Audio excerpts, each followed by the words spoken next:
sesi diskusi atau tanya jawab. Boleh Ibu, boleh, boleh. Silakan Ibu. Nanti kita sambil jalan Bu, nanti Bu Maya juga ikut gabung sama-sama dengan kita. Silakan Ibu, apa kabar? Baik Bapak Ibu, untuk selanjutnya kita masuk ke sesi diskusi tanya jawab untuk melakukan pendalaman materi serta membahas berbagai tantangan dan Recording in kondisi progress. dalam pertanyaan kita di penyusunan anggaran tahun 2026. Mungkin yang saya beri kesempatan untuk yang di rapat yang hadir di sekarang, tapi ini nanti baru yang di Zoom. Nah,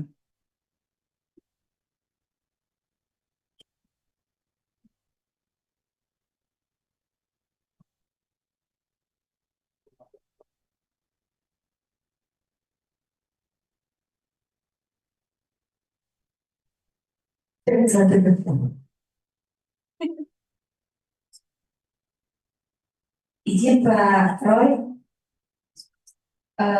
izin Pak Asisten dan Bu Kadis, Bu Sekret, mungkin ada beberapa hal yang perlu saya konfirmasi kembali dan mohon penjelasannya.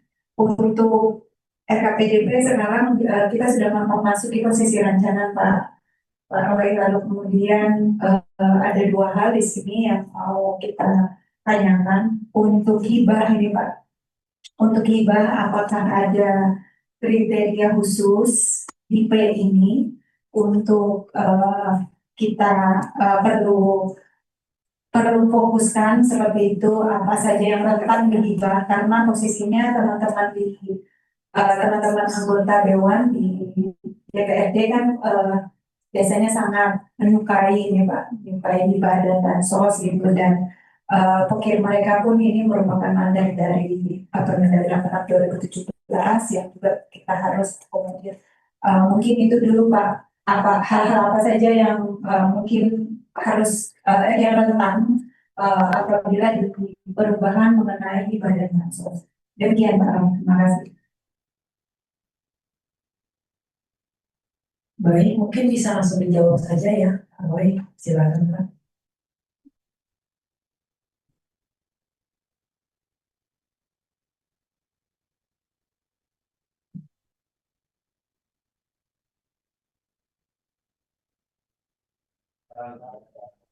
Moderator izin, ini kita satu pertanyaan langsung jawab aja dulu atau bagaimana? Atau mau nambung dulu? Kalau saya sih lebih baik satu pertanyaan kita langsung jawab ya Bu Moderator ya. Mungkin saja dalam jawaban. Langsung Ya, jawab. ya langsung ya. Baik. Ya. Ya, Ibu izin kalau untuk pengaturan hibah di dalam Permendagri 77 itu kan sudah jelas ya. Subjek hibahnya siapa saja gitu ya Ibu ya. Kemudian tata cara untuk hibah juga kurang lebih di Permendagri 77 karena dia merangkum semua Permendagri sebelumnya. Jadi bagi saya pribadi dia sudah cukup jelas. Hibah gitu ya. Dia mau dipandang sebagai apa? Kalau dari sisi pendapatan, kita masih punya pendapatan hibah ya. Pemerintah pusat dapat memberikan hibah pada pemerintah daerah. Ya, jadi dia bisa ditampung dalam pendapatan. Ada juga beberapa pendapatan yang nature-nya kurang lebih sama gitu ya di Kementerian Teknis yang bisa masuk ke dinas terkait dalam bentuk penerusan hibah, seterusnya ya.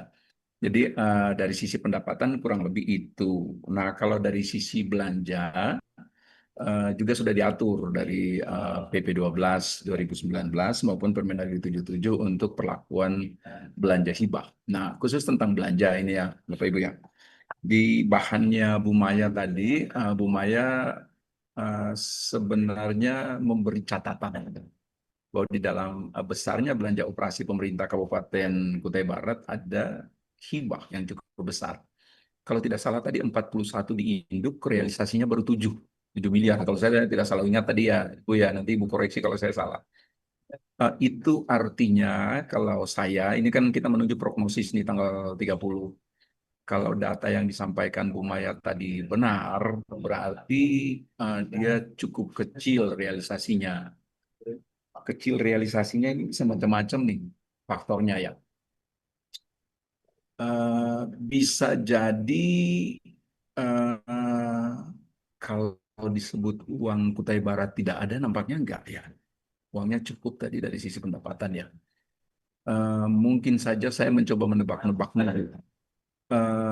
Si penerima hibah belum selesai menyelesaikan administrasi hibah yang harus diserahkan kepada perangkat daerah terkait, atau mungkin setelah dilakukan verifikasi oleh perangkat daerah, ternyata ada hal-hal yang belum selesai di tataran verifikasi, sehingga naskah perjanjian hibah daerah belum dibuat mungkin ya, sehingga uh, hibah APBD Kutai Barat 2026 ini, tebakan saya saja Bu, tebakan saya, itu masih hibah dalam konteks menganggarkan gitu ya.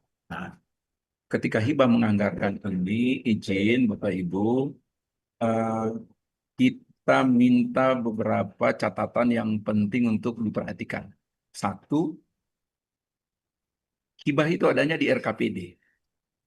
Ya, dokumen hibah pertama itu ada di RKPD, artinya ketika penyusunan, eh, maaf, ketika Bupati Kutai Barat menetapkan peraturan kepala daerah tentang hibah, gitu ya, tentang hibah daerah, itu berarti proses penyusunan renja perangkat daerah yang isinya ada hibah-hibah itu sudah selesai, gitu.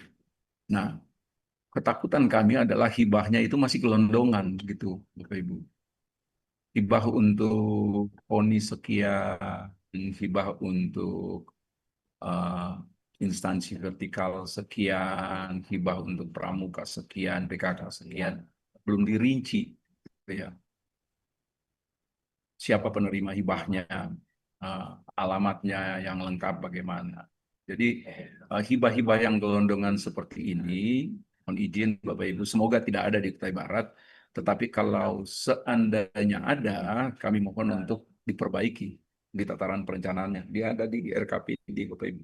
Dia bukan ada di tataran PPAS, dia adanya di RKPD. Karena begitu RKPD ditutup jadwalnya di SIPD, otomatis dia langsung melimpah menjadi dokumen PPAS hibah yang isinya hibah gitu ya. Itu yang pertama, kami minta hibah tidak gelondong. Yang kedua, Bapak Ibu, eh, boleh nggak anggota DPR ukirnya hibah? Gitu ya, Bapak Ibu ya, izin. Ini perspektif saya nih, Pak Kaban, Pak Asisten, Bapak Ibu sekalian. Ini perspektif saya ya. Eh, Kalau kita baca Undang-Undang 25 2004 tentang perencanaan pembangunan, ya, eh, memang tidak diterjemahkan di dalam Permendagri 86 2017 secara rinci, memang tidak diterjemahkan. Tetapi paling tidak ada 3 soko guru pembangunan daerah, gitu ya. Soko guru pertama itu desain perencanaan teknokratik renja perangkat daerah kita, gitu ya. Soko guru yang kedua adalah perencanaan partisipatif musrenbang, gitu ya. Kemudian soko guru ketiga itu adalah perencanaan politis, gitu ya.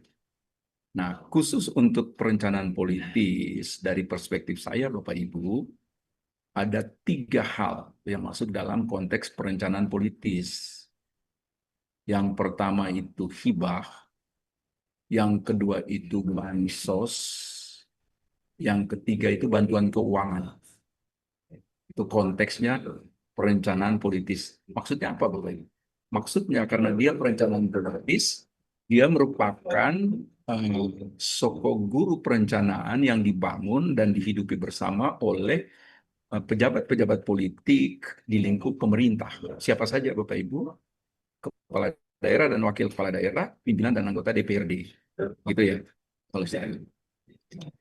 Nah, pertanyaan berikut gitu. Kalau dia merupakan lingkup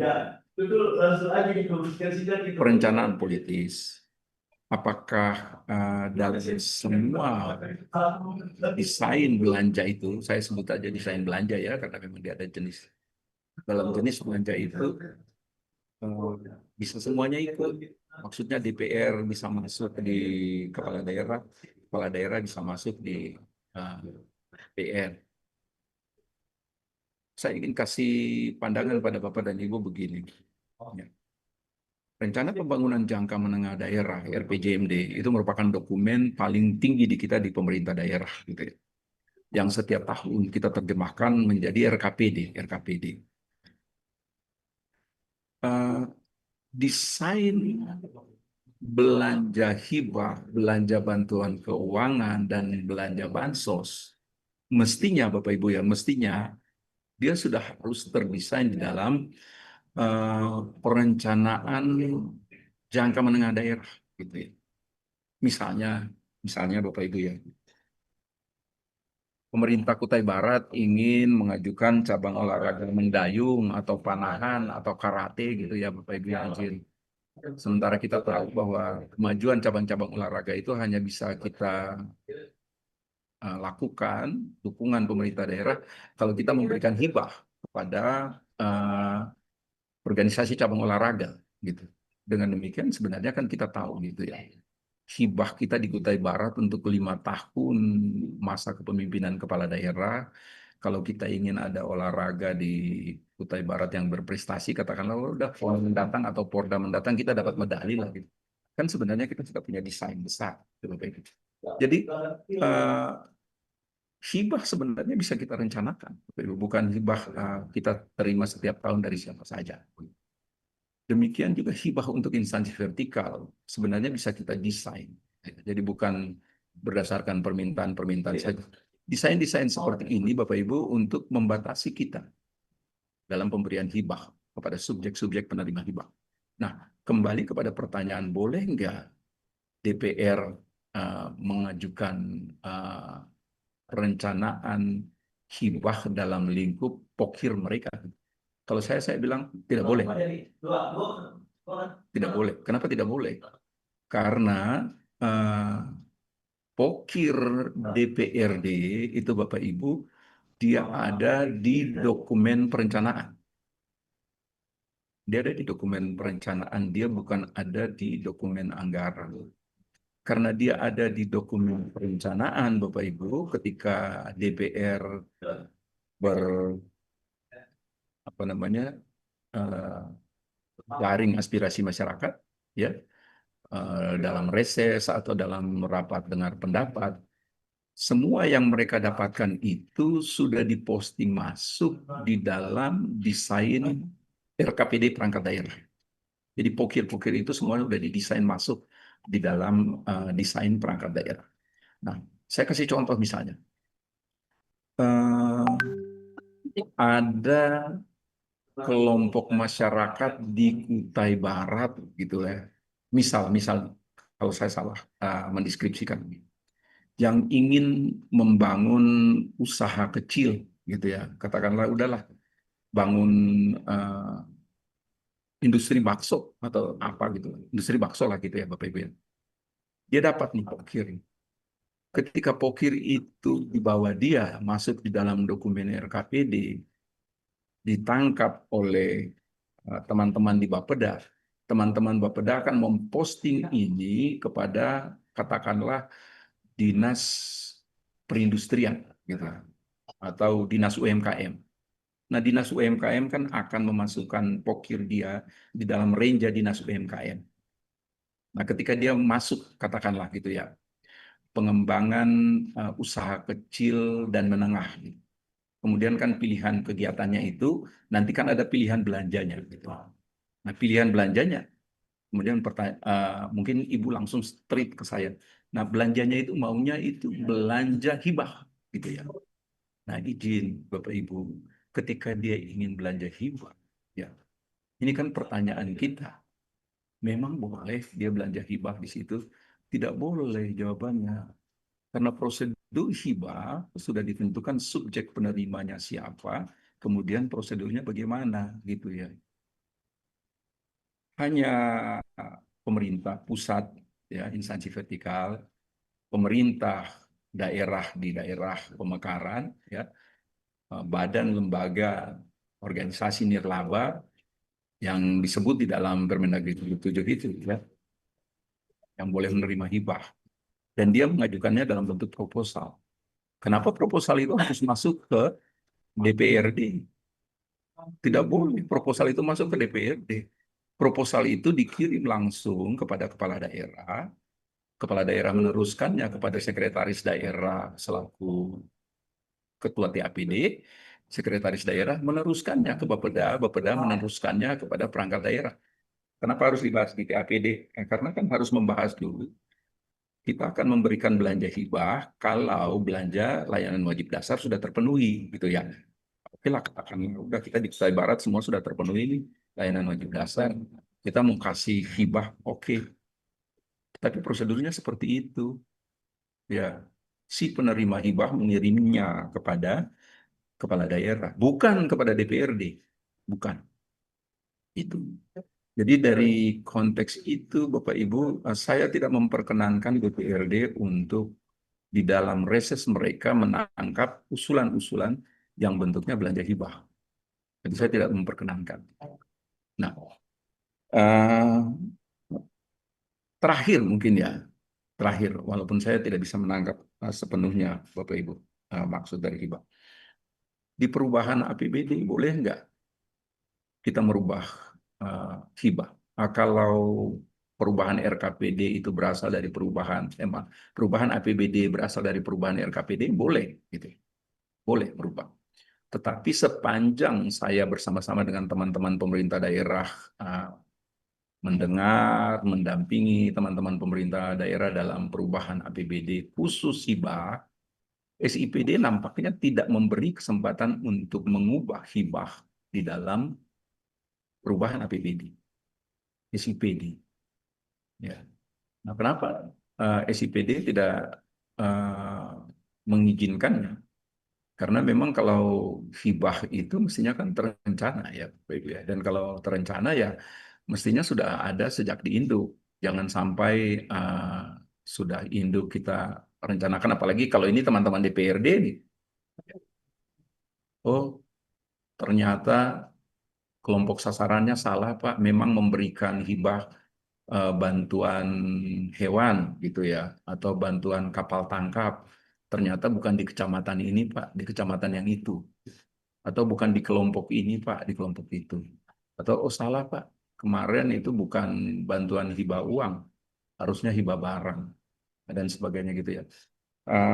Di SIPD, Bapak Ibu tidak diperkenankan, walaupun ya disebut bahwa hibah masuknya lewat pintu RKPD dan APBD perubahan, itu dokumennya mengalir dari RKPD perubahan. Ya. Oleh karena itu, saya menyimpulkan kepada Ibu dua hal. Yang pertama, DPRD tidak diperkenankan untuk merancang belanja hibah, gitu ya, di dalam pokir mereka, gitu, yang didapat dari reses maupun rapat dengar pendapat. Yang kedua, selain hibah-hibah yang sudah diatur oleh ketentuan peraturan perundangan seperti hibah kepada organisasi penyelenggara pemilu misalnya gitu ya, yang dia bisa sangat fluktuatif dan dia bisa sangat directing. Yang lain saya pikir tidak perlu di dalam perubahan APBD kita merubah belanja hibah. Dari saya kira-kira itu Ibu izin kurang lebih. Saya kembalikan kepada Ibu Moderator. Banyak terima kasih Pak Oli untuk penjelasannya. Sekira bagaimana Ibu Yuli sudah jelaskan, masih ada yang mengganjar untuk diperjelas lagi. Iya, Pak Roy, terima kasih banyak informasi dan penegasannya. Mungkin sekali lagi mungkin mohon ditanggapi Pak. Jadi posisinya kita ini sesuai mandat Permendagri 8 2017, mandatorinya adalah kita memang wajib mengakomodir pokir ya Pak ya, karena memang hasil reses mereka itu yang pertama. Lalu kemudian kita juga mulai melakukan hibah yang terencana Pak, artinya itu sudah masuk di RKPD Pak, pada posisi rancangannya Pak, pada saat posisi ini. Nah, skema seperti itu bagaimana menurut tanggapan Roy saya ingin yakinkan sekali lagi nih Pak Roy. Walaupun sebenarnya maksa sih. Jadi gitu Pak. Jadi posisinya kita udah masuk di hibah yang direncanakan, kita masuk di posisi rancangan PRKPD hingga tanggal 20 Juni Pak, kita sudah masuk di rancangan PRKPD. Lalu kemudian kita sudah melihat polanya teman-teman di sana bahwa sangat menyukai sekali nih Pak hibah gitu Pak. Hibah ya. Mungkin tanggapan lagi Pak buat meyakinkan kami.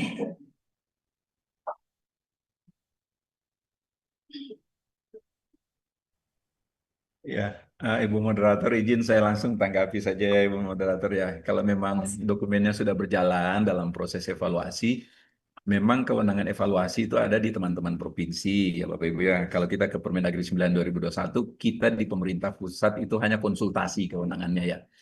Even di dalam konsultasi itu Bapak Ibu kami tetap mendorong Bapak Ibu untuk di tataran perencanaan melakukan sesuatu yang secara asas benar gitu ya, secara asas benar.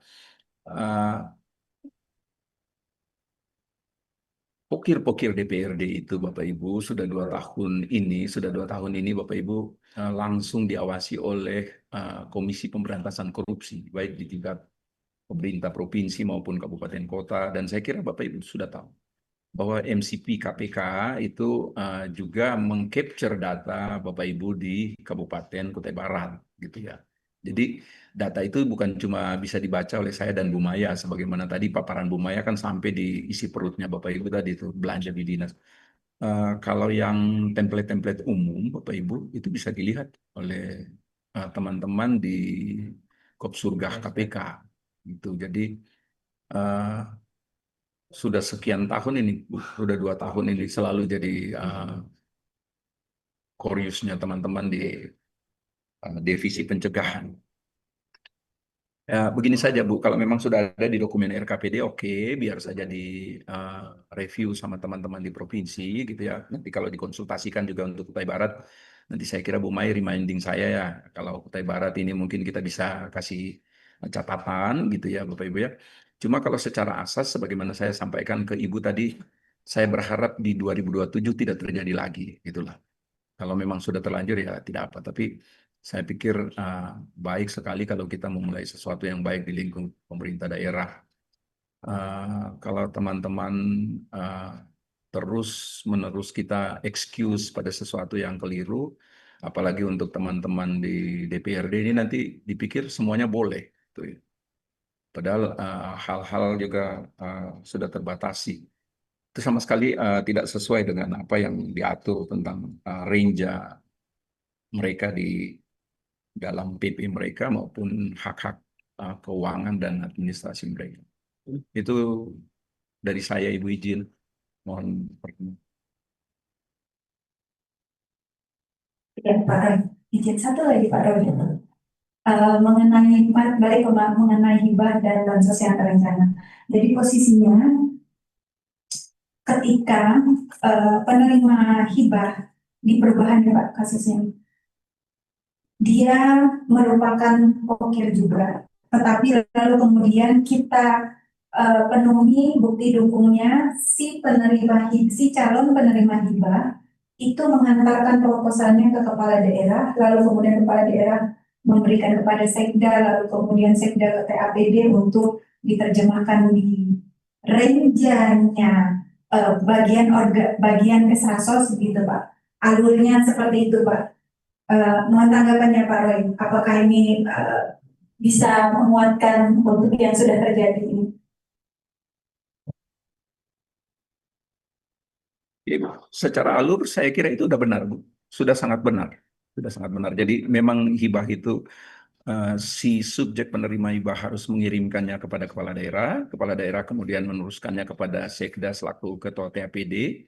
Kenapa Sekda selaku ketua TAPD harus menerima? Karena yang itu Bu, beliau sudah tahu posisi renja di mana layanan-layanan wajib dasar itu sudah terpenuhi semuanya, gitu ya. Baru beliau akan mengizinkan hibah, termasuk mungkin dalam tanda kutip walaupun nomenklatur yang saya pilih tidak tepat, tetapi mungkin izin saya menggunakan nomenklatur pagu hibah gitu ya. Artinya pagu hibah itu ada hitung-hitungan rasional seberapa banyak uang Kabupaten Kutai Barat yang akan diberikan untuk belanja hibah ini gitu ya. Walaupun itu tidak tepat gitu ya. Jadi Pak Sekda selaku Ketua TAPD akan memberikan itu. Dari mana beliau memberikan itu? Dari masukan Kaban Baperinda, Kaban Bapeda, ya, dan masukan dari Kaban Bakuda, Badan Keuangan Daerah, selaku kaki beliau di ranah perencanaan dan di ranah keuangan. Jadi ini kan butuh koordinasi di situ. Nah dari situlah Bapak Ibu baru diposting ke Bapeda. Dari Bapeda baru ke teman-teman di perangkat daerah. Nah, kenapa harus ke Bapeda? Karena Bapeda akan menilai kewenangan. Mana saja permintaan-permintaan hibah yang sesuai dengan kewenangan dan dananya akan diposting ke dinas-dinas pelaksana kewenangan, dan mana saja hibah-hibah yang di luar kewenangan sehingga harus diposting di sekretariat daerah, gitu ya. Karena ada hibah-hibah misalnya kewenangan pendidikan di Kutai Barat hanya sampai di tingkat SMP, sementara pengusul hibah meminta kewenangan di tingkat SLTA atau perguruan tinggi. Nah, itu kan tidak ada dalam lingkup kewenangan Kabupaten Kutai Barat dan tidak mungkin diposting ke Dinas Pendidikan, gitu kira-kira Ibu ya. Akan diposting ke sekretariat. Jadi mekanismenya bagi saya sudah cukup jelas ya. Nah, nanti setelah sampai di dinas atau sampai di sekretariat, yang harus dilakukan oleh teman-teman dinas dan sekretariat kan melakukan verifikasi. Nah, verifikasi ini sebenarnya salah satu alasan juga menurut saya SIPD itu tidak memperkenankan di tataran perubahan. Karena perubahan APBD itu tinggal sedikit waktu dan verifikasi itu membutuhkan kecepatan, gitu ya, kecepatan dan ketepatan. Kita harus cek orangnya ada di mana, organisasinya ada apa tidak, dasar hukumnya ada apa tidak. Yang itu. Karena kalau tanpa verifikasi pun, ya Bapak Ibu ya, kita tidak bisa memberikan hibah. Artinya begini, kadang-kadang kan sudah masuk ini dokumen hibah, sudah ada di dokumen. Begitu diverifikasi ternyata orangnya tidak ada, tempatnya berpindah dan sebagainya. NPHD-nya tidak bisa dibuat. Idle itu hibah, tidak terrealisasi gitu ya. Jadi itu kira-kira Ibu dari saya. Izin. Baik Pak, terima kasih banyak Pak penjelasannya. Baik, terima kasih Pak Roy dan Ibu Yuli. Untuk selanjutnya saya berikan kesempatan kepada Bu Elisa untuk mengajukan pertanyaan. Dan terima kasih Bu Sekban kesempatannya yang kami hormati Pak Roy juga Pak Asisten.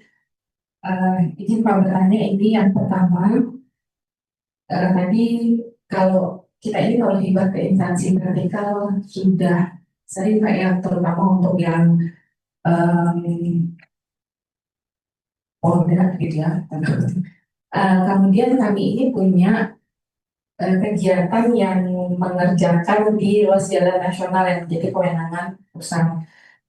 Yang pasti Pak, latar belakang kenapa sampai mengerjakan kewenangan nasional bukan berarti kebanyakan tidak Pak, walaupun tadi sedelahnya juga cukup tinggi, tetapi bukan karena itu, tapi tuntutan kondisi jalannya yang memang sudah sering kali dengan balai jalan kami berkoordinasi mengusulkan juga disimpulkan bahwa penanganannya ini akan tidak secara menyeluruh seperti itu, sedangkan di dalam kawasan perkotaan, sehingga pemerintah daerah melalui visi misi Pak Bupati untuk di dalam kawasan perkotaan itu jalannya mulus, sehingga diputuskan untuk daerah mengerjakan kewenangan pusat ini dengan mekanisme hibah kepada pemerintah pusat. Mungkin kurang lebih Pak ya dengan instansi vertikal lainnya tadi, artinya ini juga hibah ke Kementerian PUPR. Dalam perincian belanjanya Pak, kami ini ada sedikit kebingungan atau kepastian di belanja modal atau di belanja yang akan diserahkan ke lembaga lainnya tadi, karena ini hibah. Karena ini jumlahnya cukup besar, biasanya kalau yang instansi vertikal kan paling banter ada yang kami pernah 20 miliar gitu, 30 miliar ditaruh dirinci di belanja yang akan diserahkan, tetapi ini memang nilainya ratusan miliar Pak. Jadi ada keraguan untuk apakah langsung ditaruh di belanja yang akan diserahkan atau ditaruh dulu di belanja modal. Artinya di belanja modal nanti kan proses hibahnya agak panjang. Seperti itu Pak ya. Nah untuk posisi sekarang memang ini akan kami mulai di 2027. Tentu tadi masukannya akan menjadi masukan yang berarti bagi kami. Kami pernah ke BPKP, BPKP juga menyarankan untuk di belanja yang akan diserahkan. Tapi saat itu tidak ada ini Pak hitam di atas putihnya. Artinya hanya konsul desa seperti itu. Mungkin itu kami mau masukkan.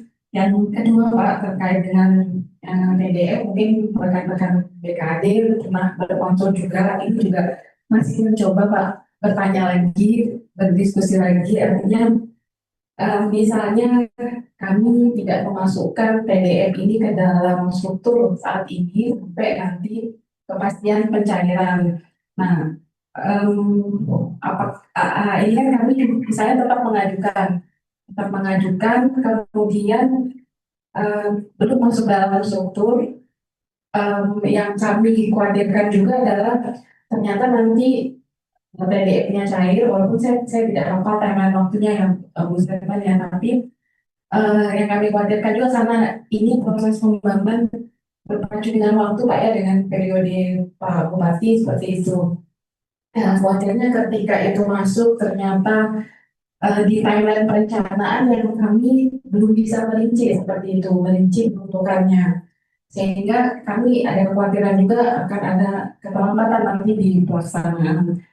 Seperti itu. Kemudian juga memastikan lagi bahwa di TDF ini kan Pak, di akuntansi pencatatan keuangan kami kan sebagai artinya memang ada di milik bulan seperti itu. Nanti mungkin dikoreksi kalau saya salah. Artinya ketika ke Kemenq juga bahwa ada dana TDF yang bubar seperti itu. Nah, ketika seharusnya di logika sederhana kami gitu Pak ya, kalau misalnya itu milik bubar, harusnya bisa kami tetap masukkan dalam struktur seperti itu. Nah, walaupun tadi kami juga memahami bahwa kenapa tidak boleh dimasukkan dalam struktur karena ada ketidakpastian waktu pencairan seperti itu Pak. Ya mungkin itu kami butuh eh, pencerahan lagi dan karena ibaratnya penggunaan PDF ini pun kan kami menyesuaikan dengan memang aturan dan juga ketentuan yang berlaku lah untuk PDF, apa namanya untuk PDF. Mungkin itu Pak dua hal. Terima kasih.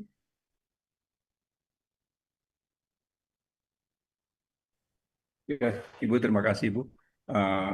Bu Sekretaris Badan, mohon maaf tadi saya baru ketemu dengan Ibu di ruang meeting. Selamat siang Ibu. Uh, saya izin bersama-sama dengan Ibu dan bersama-sama di belakang saya ada Bu Maya. Ibu izin nanti untuk hibah kepada instansi vertikal ini ada ahlinya namanya Bu Maya. Nanti Bu Maya akan memberikan apa namanya clue pada Bapak Ibu untuk hibah kepada instansi vertikal yang agak sulit. Kalau saya tuh izin Ibu, saya tuh agak ini ya agak apa namanya agak ilfil kalau Bapak Ibu ada proposal hibah membangun pagar, membangun rumah dinas, membangun apa lagi? Lapangan pedel, segala sesuatu itu ya.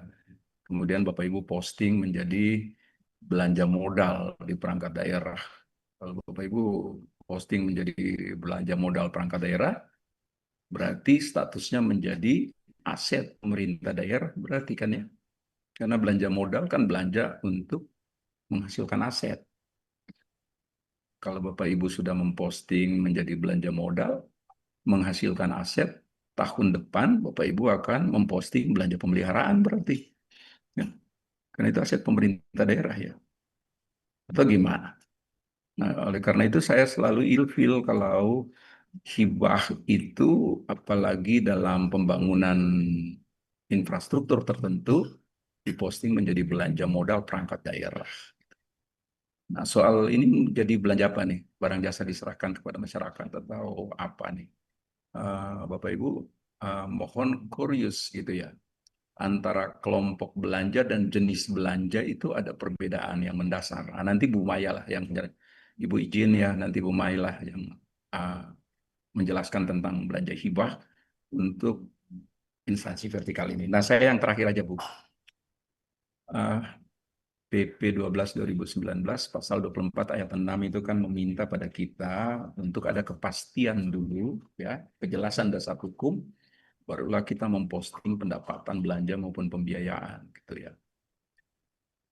Kalau yang komponen-komponen transfer ini Bapak Ibu baik dari pemerintah pusat maupun pemerintah provinsi, perlakuannya kan sebenarnya perlakuan biasa di dalam APBD kita. Artinya begini, kalau memang tiba-tiba dana bagi hasil pemerintah Kutai Barat yang belum disalurkan di tahun 2025 gitu ya, selesai rapat ini tiba-tiba ada keputusan Menteri Keuangan besarannya sekian gitu ya, dan kemudian besoknya Bapak Ibu cek di RKUD sudah ada, kan perlakuannya perlakuan pergeseran biasa tuh. Bapak Ibu dapat pendapatan, ya, kemudian lakukan pergeseran, cukup memberitahukan kepada pimpinan DPRD. Nah, untuk rincian belanjanya, tentu saja menjadi pilihan-pilihan yang sudah ada di menu dana bagi hasil, gitu ya, baik yang dari provinsi maupun dari pemerintah pusat. Demikian juga yang lainnya, gitu ya. Jadi kalau komponennya komponen transfer bagi saya perlakuannya tidak terlalu istimewa, biasa aja. Ketika pilih menu kegiatan yang harus menjadi backbone dari penambahan-penambahan pendapatan itu, pilihan pertama tentu saja yang layanan dasar. Nah, kalau untuk pajak dan retribusi daerah, Bapak Ibu izin, diprognosis kan kita bisa dapat laporan realisasi semester 1 gitu. Nah, yang laporan realisasi inilah yang kita posting menjadi belanja kita dalam APBD perubahan. Tetapi yang menjadi target yang kemudian akan dicapai dalam periode setelah perubahan APBD itu kan tidak bisa kita lakukan apapun karena itu masih menjadi target-target saja Bapak Ibu. Oleh karena itu saya itu yang diperingatkan Bu Maya tadi itu waktu pemaparan pertama tadi Bu, jangan sampai posting pendapatan asli daerah dalam struktur APBD itu pendapatan asli daerah yang belum jelas, ya, sifatnya asumsi. Bagi saya kalau sudah prognosis berarti kita sudah punya ini Bu, sudah punya data real tentang realisasi pendapatan dan itu bisa. Tapi kalau yang masih perkiraan-perkiraan, saya kira mungkin teman-teman di Kutai Barat menahan perangkat daerah untuk mempostingnya, kemudian merincinya menjadi belanja. Memang ada beberapa perangkat daerah memang yang mendatangkan pendapatan asli gitu ya, yang kadang-kadang dia masih sifatnya baru rencana juga. Saya minta Bapak Ibu tetap basis datanya adalah basis realisasi. Kalaupun Bapak Ibu mau mempostingnya, paling tidak realisasi 3 tahun terakhir, Bapak dan Ibu dapat reratanya, kemudian angka itu yang bisa menjadi angka acuan sebelum kita rinci di dalam belanja. Kira-kira mungkin itu Ibu, saya tidak tahu itu bisa menjawab pertanyaan Ibu apa tidak, tapi nanti kalau menurut Ibu bukan itu yang ditanyakan, nanti Ibu sampaikan kepada saya. Selanjutnya kalau Ibu berkenan tentang hibah kepada instansi vertikal, ada ahlinya ini, ada Bu Mai. Mohon perkenan Bu Mai, silakan Bu Mai. Baik, terima kasih Pak Roy. Izin Bu Sekban, Bapak Ibu sekalian, izin Pak Asisten. Menambahkan sedikit saya tadi yang sudah disampaikan oleh Pak Roy. Jadi kita punya kegiatan jalan, ternyata itu jalannya adalah jalan negara, kewenangan pusat. Kalau tadi Bapak Ibu sampaikan berarti ini jalan negara. Kalau jalan negara bukan kewenangan pemerintah daerah, maka kode rekeningnya Bapak Ibu anggarkannya di mana? Pasti anggarkannya di hibah barang. Mohon maaf. Hibah. Anggarkannya di hibah. Nggak mungkin Bapak Ibu anggarkan dengan mekanisme belanja modal ataupun barang yang diserahkan pada pemerintah, pada pihak ketiga garing masyarakat. Kenapa? Karena kalau Bapak Ibu anggarkan dia belanja modal, itu kan bukan aset pemerintah daerah. Itu udah jelas kok asetnya negara, kan gitu. Masalahnya jalan ini kan jalan negara, cuman rusak. Nah, nggak mungkin lah pemerintah daerah membangun yang bukan asetnya, memperbaiki yang bukan asetnya, memelihara yang bukan asetnya, kan gitu. Jadi karena ini fix, ini adalah asetnya negara, gitu. Jadi nggak mungkin pakai mekanisme belanja dianggarkan pada kode rekening belanja modal. Kemudian, ketika bicara barang yang diserahkan pada pihak ketiga garing masyarakat, itu juga nggak mungkin. Kenapa? Karena uang, barang, jasa yang diserahkan pada pihak ketiga garing masyarakat itu konteksnya tercantum dalam RPJMD dan merupakan visi misi kepala daerah. Kan gitu. Tidak ada visi misi kepala daerah yang dimana menganggarkan ibarat katanya untuk yang menjadi kewenangan pusat. Gitu. Kemudian ketika bicara kami paham ketika Bapak Ibu bicara, nggak mungkin Bapak Ibu masukkan ke uang kan, karena uang udah jelas kok. Uang itu di situ sudah clear. Untuk uraian subrincian objeknya ada penghargaan atas satu perlombaan, penganggaran atas satu prestasi, beasiswa sesuai kewenangan, beasiswa sesuai dengan kewenangannya. Kemudian ada dampak sosial kemasyarakatan akibat penggunaan lahan pemerintah daerah, lahan pemerintah, kemudian terkait posyandu, uang RT RW, Karang Taruna, kemudian juga ada blocksheet, ya kan? Ada terkait dengan asuransi pertanian kah atau UMKM, koperasi, kan gitu. Nah, itu udah jelas. Makanya Bapak Ibu mungkin menganggarkan pilihannya barang belanja modal atau barang yang diserahkan. Belanja modal kita sudah clear, tidak mungkin karena itu bukan aset pemerintah daerah. Barang yang diserahkan juga memang tidak mungkin. Karena apa? Karena kan dia tercantum dalam RPJMD dan merupakan visi misi kepala daerah. Gak mungkin jalan itu menjadi visi misi kepala daerah, gitu. Selanjutnya, berarti kita fix itu harus hibah. Sebagaimana tadi yang di awal kami sampaikan bahwa ketika hibah itu ada tiga. Existing sekarang hibah ada tiga, uang, barang, jasa. Tercantum mulai dari RKPD, ya kan? Tercantum mulai dari RKPD. Alhamdulillah di Kutai Barat ini memang sudah untuk RKPD itu sudah rinci. Karena pada saat kami melakukan evaluasi provinsi yang dimana dihadiri oleh KPK, ini kajian KPK. Kalau belum rinci, mereka akan menyampaikan data. Kalau kami menyampaikan data SIPD, ternyata KPK punya data lain, Bapak Ibu. Itu yang harus hati-hati. Jadi BPK tanya, kenapa ini gelondongan? Makanya ketika kami menyampaikan kepada provinsi di dalam Kepmen evaluasi kami, itu kita di poin hibah, itu kita bilang, kami sampaikan bahwa tercantum mulai dari RKPD, UPPS, dan Ratperda. Masalah besaran itu beda. Beda argumennya. Kenapa? Karena kalau masalah besaran, kan SOP-nya nih, ibarat SOP-nya hibah itu by proposal. Kemudian proposal ini disampaikan, ya kan? Apakah itu disampaikan instansi vertikal, apakah itu disampaikan badan lembaga dan badan hukum, atau apakah itu disampaikan terkait dengan pemerintah daerah lainnya, yaitu DOB. Nah, ini tersampaikan nih dari misalkan dari ormas saja, dari ormas tersampaikan kepada saya, kepada kepala daerah, sama kepala daerah dikasih note. Nih, kasih note ke TAPD nih. TAPD sampaikan ke verifikasi masing-masing OPD.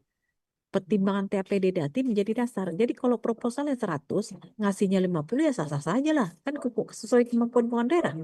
Setelah memenuhi urusan wajib pilihan. Kan gitu. Nah, sekarang kita kembali lagi. Ketika kita bicara hibah, kalau kita kasih hibah barang kepada terkait dengan jalan ini, lambat. Tadi yang kita bilang, jalannya jalan pusat. Masa kita kasihnya hibah barang? Wong dari awal itu bukan punya kita. Jadi alangkah baiknya ketika kita bicara hibahnya hibah uang. Gitu loh Bapak Ibu. Kalau hibah uang clear, jadi itu kan akan jalan tuh dia tuh. Biasanya dia akan jalan ke pusat ketika Bapak Ibu terima norek dari BUN, Bendahara Umum Negara, barulah Bapak Ibu bisa transfer. Selesai. Kan gitu. Kalau hibah barang, selain itu bukan asetnya pemerintah daerah, yang kedua perjalanannya panjang. Nah, perjalanan panjang kenapa? Karena Bapak Ibu akan melakukan yang, ya kan? Setelah itu Bapak akan melakukan pengerjaan dari sisi pelaksanaannya. Memang, apakah kalau ke instansi vertikal memang harus uang saja? Tidak juga, gitu loh. Walaupun next ke depan wacananya kita mau bilang uang sajalah, tidak dibuka untuk instansi vertikal barang jasa. Kalau memang jadi, kalau uang nggak apa-apa sepanjang itu memang putus. Putus dimaksud di sini ketika memang pemerintah daerah menganggarkan hibah mohon maaf, kalau hibah uang itu dia langsung tadi yang bun. Tapi kalau hibah barang ketika dia putusnya itu Mas, misalkan hibah kendaraan dinas operasional mau roda 4, roda 2, kemudian notebook, iPad, tablet gitu kan, ICU. Nah, itu kan memang kalau itu hibah barang itu clear dia. Pemerintah daerah mengadakan, kemudian diserahkan gitu loh. Selesai. Tapi ketika itu kan kalau masalah hibah seperti kendaraan dinas itu kan memang bukan kewenangan. Mohon maaf, itu kan memang bukan aset pemerintah daerah. Memang pemerintah daerah beli untuk diapain? Untuk dihibahkan, gitu loh. Tapi kalau umpamanya seperti rumah negara kah, ya kan, jalan negara kah, kantor negara kah, sebaiknya memang mekanismenya adalah hibah uang, tidak menggunakan hibah barang. Ini yang juga yang kami coba sampaikan supaya nanti next ke depannya memang kita clear ya. Karena kalau bicara belanja modal kita punya RKBMD kan gitu, rencana kebutuhan barang milik daerah. Sedangkan ini buat instansi vertikal, masa kita merencanakan beli barang untuk instansi vertikal, ibarat katanya gitu, ya kan? Karena apa yang mau kita beli dia tercantum itu berapa unit kan seperti itu. Jadi hal-hal ini harus kita tegaskan kembali bahwa yang pertama hibah itu tercantum mulai dari LKPD, kemudian yang kedua pastikan ini mau pakai uang atau barang. Kalau tadi case-nya ini sudah pasti tidak mungkin belanja modal dan tidak mungkin belanja barang yang diserahkan karena yang penerima manfaatnya adalah instansi vertikal. Kalau penerima manfaat instansi vertikal dia tidak bisa menggunakan kode rekening ini kan gitu. Nah, berarti pakainya apa? Pakai yang namanya hibah uang. Itu lebih aman Bapak Ibu daripada pakai hibah barang. Bu, misalkan dari teman-teman bilang, Bu, di satu kok bisa hibah barang? Ya memang sampai saat ini masih aman-aman saja, Bu. Kan gitu. Karena apa? Karena ini udah jadi temuan juga. Gitu. Dan ini sudah kami sampaikan kepada teman-teman KPK. Dan mereka sepakat sama kita bahwa ini memang kalau dari sisi hibah barang ini nggak clear nih. Karena apa? Orang aset negara kenapa kita kerjakan kan gitu, baru kita hibahkan dari awal juga memang itu asetnya negara, gimana mekanismenya kita kerjakan baru kita hibahkan kalau bicara hibah barang, kecuali memang dia yang tadi yang putus tadi gitu ya Bapak Ibu. Mungkin demikian yang dapat saya tambahkan. Terima kasih, izin saya kembalikan ke moderator.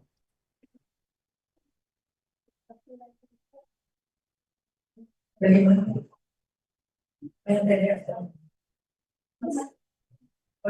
Silakan.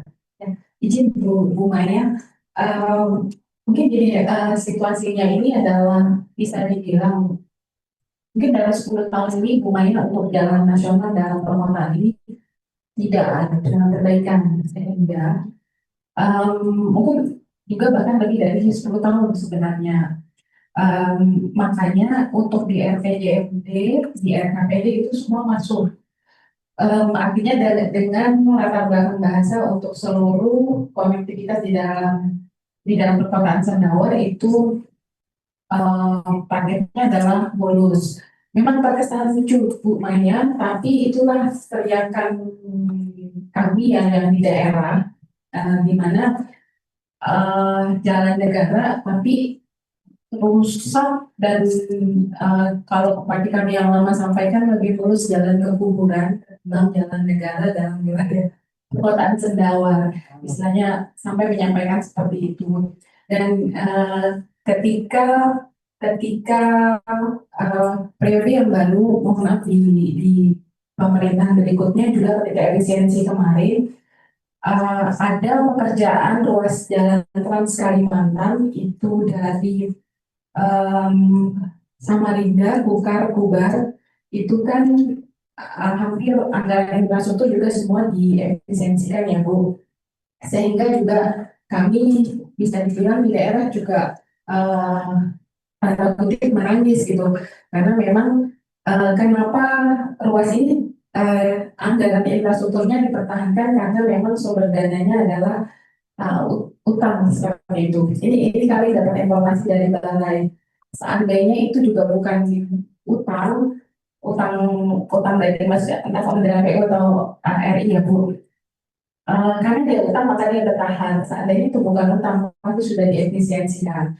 Jadi itu kondisinya mengapa akhirnya itu masuk di dalam target daerah. Jadi ini tadi posisinya untuk di RPJMD ada, kemudian di turunannya RKPD juga ada Bu untuk jalan ini dan memang artinya kami mungkin mohon masukan nanti ketika ini ada di RPJMD apakah masih memungkinkan seperti itu. Terus kemudian Pak Roy tadi untuk TDF Pak mungkin tadi yang Bapak jelaskan belum menyentuh karena memang TDF ini tercatat sebagai milik Uber lah seperti itu Pak ya, dari Kemenq juga menyatakan demikian. Artinya kami mohon penegasan lagi apakah tadi walaupun ada ketidakpastian pencairannya kapan dan juga maksud kami penjelasan Pak Lai tadi belum menyentuh ke TDF-nya Pak. Tapi itu mungkin itu. Terima kasih.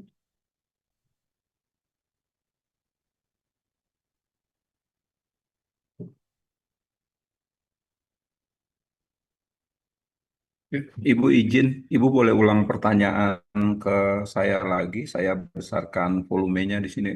Izin ya Bu ya. Ya, boleh Bu. Oke, oke Pak. Tadi terkait TDF. Nah TDF ini tercatat berdasarkan informasi Kemenq juga bahwa itu tercatat sebagai artinya milik Uber Pak. Maksudnya tercatat sebagai dana mengendapnya Uber seperti itu. Artinya di pemahaman kami ini milik Uber seperti itu. Walaupun tadi kami memahami maksud dari Pak Roy adalah bahwa kalau itu belum cair, jangan dulu dimasukkan di dalam struktur APBD, NKPD, APBD seperti itu. Tapi kami juga berpacu dengan waktu. Jadi ketika yang kami khawatirkan ketika tidak masuk dalam struktur, oke, misalnya kami tidak masukkan dalam struktur, tetapi kami tetap mengajukan. Nah, ketika dia cair, ketika TDF ini bisa cair, ada kuncian belanja penggunaan TDF ini yang kami khawatirkan akan terlambat dan lain-lain yang karena memang kan artinya harus menyesuaikan dengan timeline perencanaan seperti itu dan untuk pengajuan penggunaannya sendiri ini sudah mengikuti aturan dan ketentuan yang berlaku seperti itu. Mungkin itu yang terkait dari Pak Roy. Terima kasih. Ya. Baik Ibu, terima kasih. Bapak Mai izin ya Bapak Mai ya, saya gunakan kesempatan saya pertama kali. Ya, Bapak. Ya, Ibu izin, TDF itu kalau bahasa Dayaknya itu Treasury Deposit Facility, gitu ya. Fasilitas deposito yang dihitung sebagai kekayaan gitu.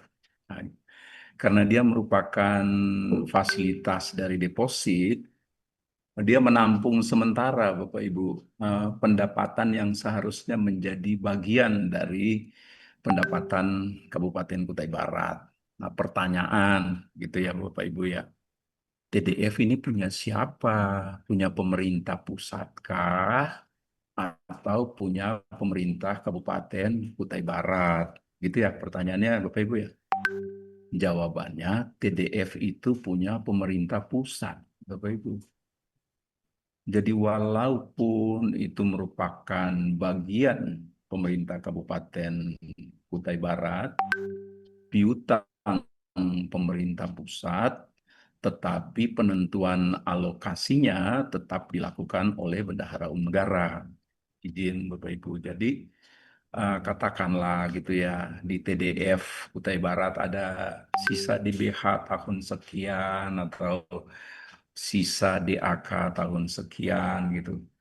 Dia masih cuma angka-angka saja Bapak Ibu. Dia masih di tataran penganggaran dia baru berisi angka-angka. Dia belum belum apa? Belum fix, belum nyata.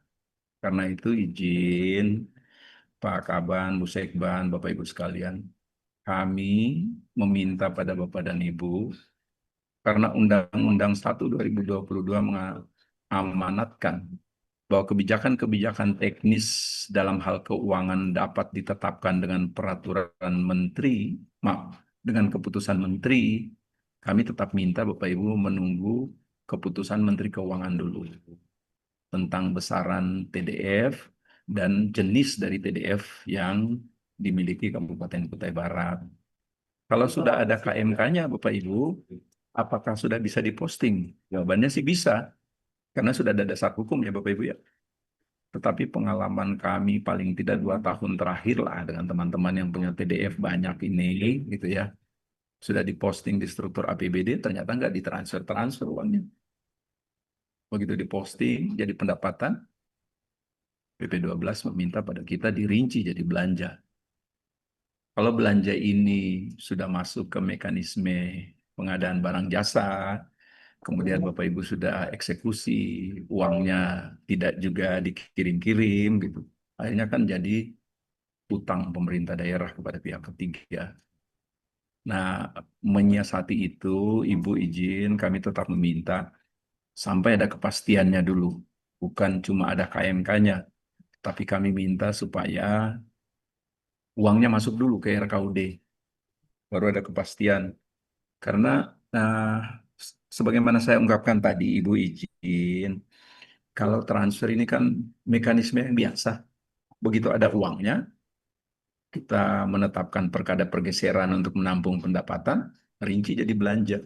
Memang betul, betul kata Ibu.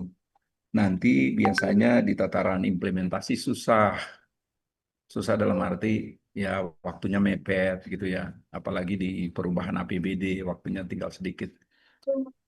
Eh, Memang butuh ini Bu, butuh kecermatan dari teman-teman mitra di Baperinda untuk meneliti program-program layanan dasar mana yang kira-kira bisa di tracing dalam kesempatan pertama cepat dan tepat gitu ya. Mungkin tidak terrealisasi semuanya. Eh, Tidak apa-apa, lebih baik tidak terrealisasi semuanya daripada Bapak dan Ibu memposting yang belum jelas menjadi hutang belanja.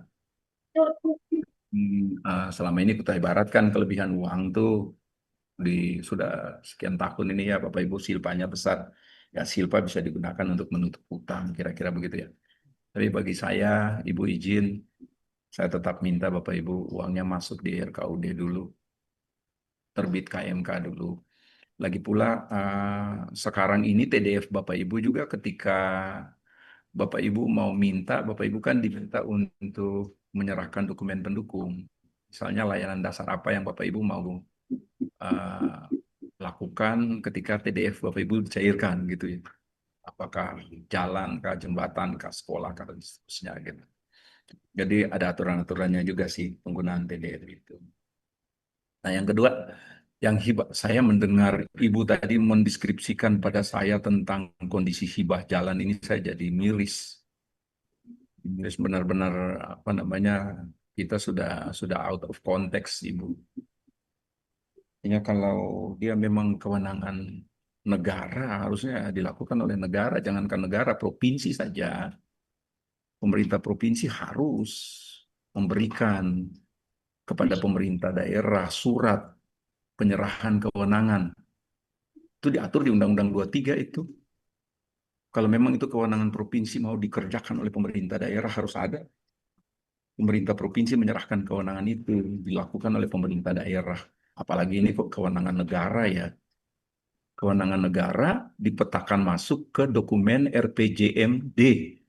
Bagi saya kan itu out of konteks itu ya.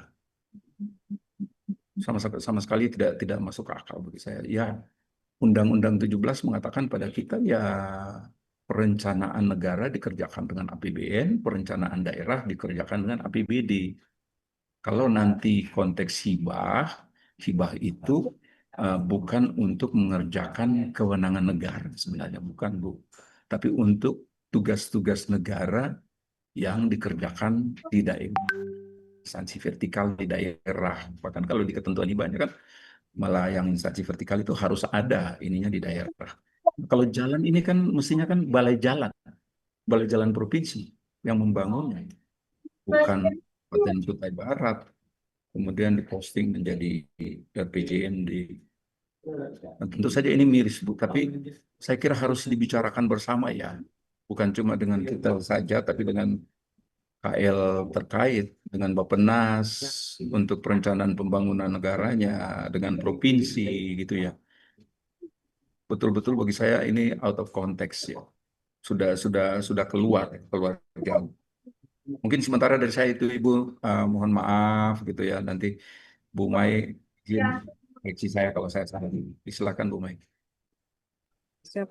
Baik, Pak Roy, izin menambahkan sebagaimana tadi disampaikan Pak Roy terkait dengan out of context, memang benar ini kok jadi menjadi bagian visi misi kepala daerah, padahal itu bukan aset pemerintah daerah, ini kan asetnya negara. Ada APBN di sana gitu loh. Kalau kita bukan melarang, tapi pintunya yang berbeda gitu loh. Pintunya yang berbeda. Ini sudah clear, yang penerima manfaatnya siapa? Instansi vertikal. Ya kalau penerima manfaatnya instansi vertikal, dia nggak mungkin pakai kode rekening, belanja modal maupun barang yang serahkan. Gitu loh. Karena barang yang serahkan itu pada masyarakat, pada pihak ketiga atau masyarakat. Tapi tidak diasumsikan pihak ketiga itu adalah instansi vertikal. Gitu loh Bapak Ibu. Jadi bedakan. Jangan diasumsikan pihak ketiga itu oh ya termasuk dalam pihak ketiga adalah merupakan instansi vertikal, tidak seperti itu. Instansi vertikal dia punya duit juga, punya APBN. Bukan kami melarang, tapi pintunya saja yang berbeda. Membantu ya pakai pintu mekanisme hibah kepada instansi vertikal. Gitu. Tidak bisa menggunakan kode rekening baik uang, barang, jasa yang diserahkan pada pihak ketiga dari masyarakat yang tercantum dalam RPJMD dan merupakan visi misi paling tidak bisa. Apalagi belanja modal. Gitu. Karena apa? Tadi sebagaimana disampaikan di awal, visi misi kepala daerah itu kan untuk memajukan daerahnya. Kalau yang menjadi kewenangan pusat udah ada kok APBN gitu. Makanya mohon izin, mungkin salah satu yang menjadi kalau kalau memberatkan ya pada teman-teman instansi vertikal ketika dia hibah uang. Karena apa? Kalau hibah uang dia terekod di pusat Bapak Ibu. Ketika terekod di pusat, maka misalkan oh ya pagernya mau renov rumah negara. Ternyata udah dikerjakan Pemda melalui mekanisme hibah. Kalau dia pakai hibah uang, maka terekod di pusat. Ketika terekod di pusat berarti yang harusnya negara ini melakukan renov pemeliharaan kepada rumah negara, berarti kan sudah nggak ada kan? Karena sudah tercover oleh APBD. Berarti dimungkinkan anggaran instansi vertikal dimaksud akan turun di tahun selanjutnya. Gitu loh. Itu kalau hibah uang, makanya teman-teman lebih memilih untuk hibah barang. Karena kalau hibah uang pasti ke pusat Bapak Ibu. Bapak Ibu nanti ketemu dapat nomor noreknya dari BUN gitu. Makanya dia lebih terkontrol. Semoga next ke depan karena kita juga hasil kajian atau temuan KPK ini adalah rekomendasi dari KPK adalah untuk merubah regulasi terkait dengan hibah untuk lebih detail lagi terkait tentang hibah pada instansi vertikal. Salah satunya kami hanya ingin membatasi di hibah uang dan itu harus rekomendasi dari pusat. Gitu. Inilah. Jadi kita kembali lagi ya pada kepada case kita bahwa kita clear ini jalan yang mau dibenerin adalah jalannya pusat. Jangan terjadi double penganggaran. Walaupun enggak Bu, enggak double penganggaran, tapi penerimaan manfaatnya kita clear. Ini adalah penerimaan manfaatnya adalah instansi vertikal. Ketika penerimaan manfaat instansi vertikal, maka dia mekanismenya hibah. Mekanisme hibah maka dianggarkan bukan pada OPD terkait yang maksudnya apakah itu di PU bukan. Kalau instansi vertikal dia sudah pasti di sekretariat daerah. Mungkin demikian Bapak Ibu. Terima kasih.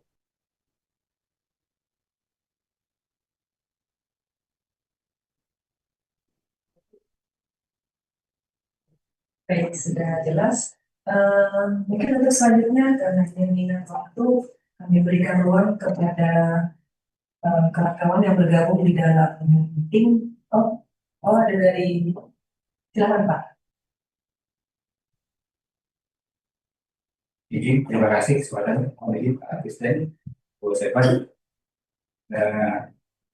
Saya dari Bapak Dapur mungkin ingin menjelaskan terkait dengan pertanyaan Ibu Maya tadi mengenai target daripada PAD 2026 kenapa turun dari realisasi dari 2025. Ya, jadi mungkin kami jelaskan sedikit bahwa di tahun 2025 itu realisasinya 278, sementara ditargetkan 2026 247. Kenapa demikian? Karena di tahun 2025 Bu ada terdapat pengembalian temuan sebesar 1.300%, jadi banyak yang dari targetnya. Kemudian pendapatan jasa giro, kemudian pendapatan bunga dan juga dari Nah, kenapa tidak kami masukkan di sini? Karena kita kan mau mengarah supaya nanti ke depan supaya tidak ada lagi temuan pengembalian sebesar ini, baik ke depan cara kelola pemerintahan bisa lebih baik ke depan. Kemudian dari sisi pendapatan dari pajak daerah di 2025 itu 91 M. Kemudian di target kami di 2026 sebesar 98 M. Jadi ada peningkatan sekitar 7 M. Nah, jadi itu kan juga kami sudah breakdown dan juga melakukan beberapa analisis, termasuk di analisis metode strike line untuk mendukung pendapatan itu. Kemudian juga dari melihat dari kondisi realisasi 5 tahun terakhir, kemudian juga dari objek pajak yang kira-kira bisa dimakan depan yang kami targetkan di tahun 2026 ini besar 98. Jadi pada saat meningkat dari tahun sebelumnya. Jadi yang tadi penerimaan itu di tahun kemarin itu berdilawan karena tadi ada yang tidak terkoreksi dan juga harapan kita supaya nanti di tahun 2026 ini tidak terjadi lagi hal-hal yang mungkin dari sisi pengelolaan bisa menggambarkan tidak akurat.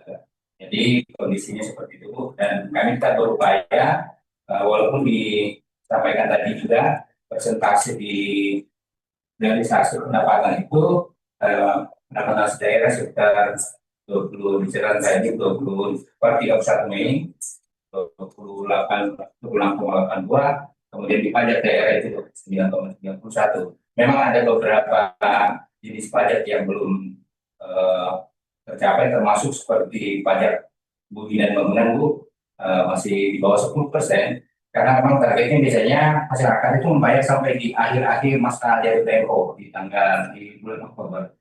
Jadi itu juga yang menjadi hambatan. Kemudian juga dari seperti BPHTB, kalau tahun-tahun sebelumnya mungkin banyak perusahaan yang masuk ke Jawa Barat, tapi di tahun ini mungkin agak kurang. Jadi kita juga susah memprediksinya Bu. Jadi ketika sudah ada lembaran terkait misalnya ada perusahaan yang terdaftar atau perusahaan tidak bisa menghitung. Ya. Jadi ada beberapa poin termasuk juga di opsi PKB dan BNKB di tahun ini kami targetkan meningkat dari tahun sebelumnya, walaupun sebenarnya juga kendala kita di daerah, karena kebanyakan itu kendaraan-kendaraan yang beroperasi di Kutai Barat adalah kendaraan-kendaraan yang berplat bukan di Kutai Barat, jadi pajaknya lari ke daerah yang mengeluarkan plat itu. Jadi itu juga menjadi kendala, tapi juga mudah-mudahan ke depan juga itu bisa didorong dari pemerintah pusat ataupun dari apa namanya kepolisian supaya itu bisa diberikan fasilitas supaya memudahkan untuk pemindahan itu supaya opsi PKB dan BBNKB ini bisa meningkat ke depannya yang akan dimanfaatkan oleh daerah untuk mengelola pembangunan juga di daerah sehingga multiplier efeknya ke depan bisa semakin baik. Mungkin demikian dari kami. Terima kasih. Mohon maaf bila ada yang kurang. Baik, terima kasih Pak Yandi untuk penjelasannya terkait dengan PAD kita. Mungkin apakah ada lagi yang di... Oh, Bu Yeni, silakan Bu Yeni.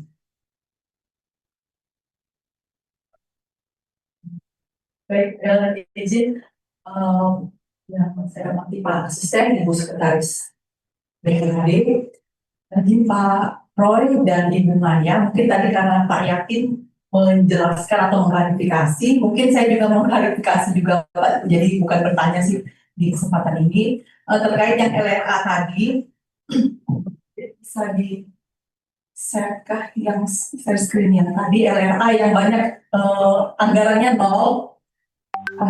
nol itu Ibu sebenarnya itu sudah teranggarkan, cuma yang nol itu dia rekeningnya beda, itu rekening 2000, kode rekening 2025, makanya di situ di anggarannya realisasi jadi nol semua.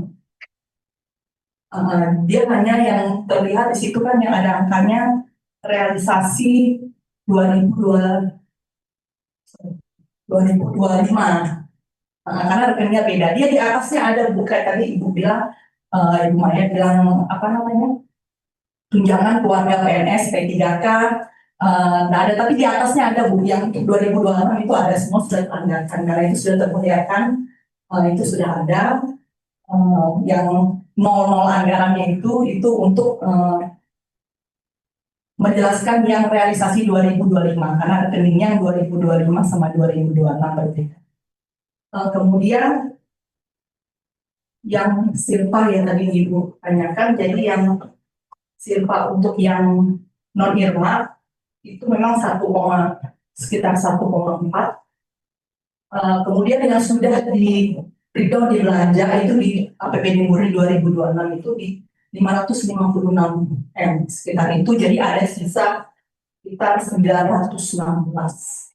Jadi tadi yang mungkin Ibu masih bingung mau baca di apa tadi yang kami sampaikan, jadi silpanya itu untuk masuk IP nanti yang non irma itu nanti ada sekitar 916 miliar. Mungkin itu aja Bu, Bapak Ibu, yang saya cuma klarifikasi itu aja. Demikian, terima kasih. Baik, terima kasih Bu Yeni untuk penjelasannya terkait dengan silpa tadi dan juga beberapa rincian belanja. Untuk selanjutnya kami buka ruang di Zoom meeting yang hadir dalam jaringan. Silakan Bapak Ibu yang akan mengajukan pertanyaan bisa mengangkat tangan. Kalau operator melihat siapa yang mengajukan pertanyaan, silakan.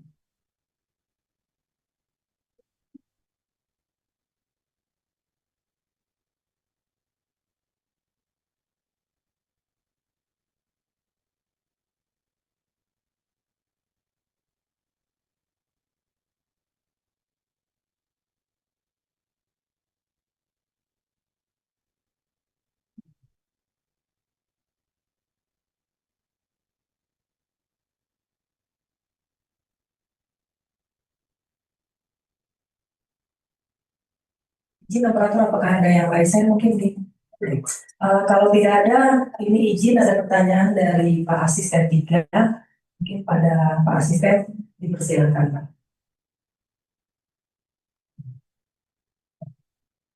Baik, terima kasih Ibu Moderator. Yang saya hormati Bapak Roy Salamoni, Ibu Maya, dan seluruh rekan-rekan yang hadir pada program sore hari ini. Tadi dari Kepala Bidang Bapeda sudah menyampaikan terkait dengan anggaran untuk jalan nasional yang ada di Kabupaten Kutai Barat. Pada prinsipnya kami sangat memahami apa yang disampaikan Pak Roy dan Ibu Maya terkait dengan bahwa jalan nasional tersebut adalah aset negara, dan untuk posisi kami di Kutai Barat terkait dengan jalan nasional tersebut perlu kami sampaikan juga bahwa jalan nasional yang menjadi kewenangan negara atau menjadi dikerjakan melalui anggaran APBN itu kondisinya memang sangat memprihatinkan. Jadi jalan yang ada dalam kawasan ibu kota Kabupaten Kutai Barat ini hampir sebagian besar jalan nasional, tetapi kondisinya sudah sangat tidak layak. Dan itu bukan hanya terjadi dalam 1-2 tahun ini, tapi sebetulnya hampir 5 tahun terakhir. Sebetulnya salah satu jalan yang sangat rusak tersebut di awalnya itu adalah jalan status jalannya adalah jalan kabupaten, tetapi tanpa campur tangan pemerintah Kabupaten Kutai Barat, dalam artian tanpa dimohonkan oleh pemerintah Kabupaten Kutai Barat, status jalan tersebut berubah menjadi jalan nasional. Artinya di sini ada semacam kepentingan yang kami sendiri belum begitu memahami. Kenapa sebetulnya jalan yang kalau kita lihat dari sisi trase jalan, dari sisi jalurnya, sebetulnya tidak masuk kategori jalan nasional, tetapi kemudian masuk menjadi jalan nasional. Dan lebih memprihatinkannya lagi bahwa ketika jalan itu digunakan untuk peruntukan lain selain peruntukan umum seperti pengangkutan crude palm oil atau CPO itu menyebabkan terjadi kerusakan yang luar biasa. Bayangkan warga yang mau ke rumah sakit yang ada di ibu kota Kabupaten Kutai Barat itu kalau dalam kondisi hamil 2 bisa sudah melahirkan di jalan. Dengan kondisi itu yang dikritik sehari-hari adalah kepala daerah. Yang merasakan dampak buruknya adalah masyarakat. Kalau pemerintah pusat, ya paling kita berbicara pada tataran konseptual, tataran regulasi. Sehingga Kabupaten Kutai Barat ketika melihat ada keadaan seperti itu, bahwa ini sangat penting untuk mencoba untuk berkomunikasi dengan Kementerian PUPR yang dalam hal ini juga perpanjangan tangan di daerah melalui Balai Besar Peningkatan Jalan sudah berulang kali secara administrasi bersurat Bapak Bupati, Ketua Dewan dengan PUPR, Bapeda juga sudah melaksanakan konsultasi pertemuan. Ya bahasanya ini akan dilaksanakan di tahun sekian dengan skema multi-years. Tahun berjalan, jalan semakin rusak. Tapi pemerintah pusat tetap kembali pada janji-janjinya. Kami di sini berharap janji itu sebetulnya bisa direalisasikan segera. Tapi kenyataannya sampai hari ini juga tidak berjalan. Sehingga menjual skema seperti yang sudah disampaikan dari Bapeda tadi. Ini tidak dalam rangka untuk bagaimana melanggar suatu aturan, tetapi bagaimana kami mengedepankan dengan berkonsultasi dengan bersama-sama Balai Besar Peningkatan Jalan Nasional, diperolehlah suatu skema penyelesaian permasalahan seperti yang sudah dicapai selama ini. Jadi pada kesempatan ini mohon izin Pak Roy, Ibu Maya, kami mohon dukungan sepenuhnya dari sisi regulasi, dari sisi kebijakan terkait dengan bagaimana pemerintah Kutai Barat ini mengkondisikan jalan ini layak pakai. Kami ke ibu kota provinsi aja sampai hari ini seringkali orang-orang sakit yang harus dirujuk ke Samarinda itu harus melalui jalan perusahaan HTI. Bayangkan, orang sakit harusnya kita menggunakan jalan nasional. Tetapi karena kondisi jalan nasional tidak layak, sehingga melewati jalan Holding Batubara dan jalan HTI yang dari sisi fungsinya memang khusus digunakan untuk pengangkutan batubara dan kayu hasil hutan. Tetapi kami menggunakan itu. Dan ketika ada kecelakaan, maka pihak perusahaan tidak bertanggung jawab. Artinya kesalahan sebelumnya masyarakat yang melewati itu. Jadi itulah kondisi penderitaan kami. Jadi mohon di kesempatan ini, saya berharap bagaimanapun ini harus diselesaikan. Dan saya pikir kalau yang hal-hal yang bersifat administrasi itu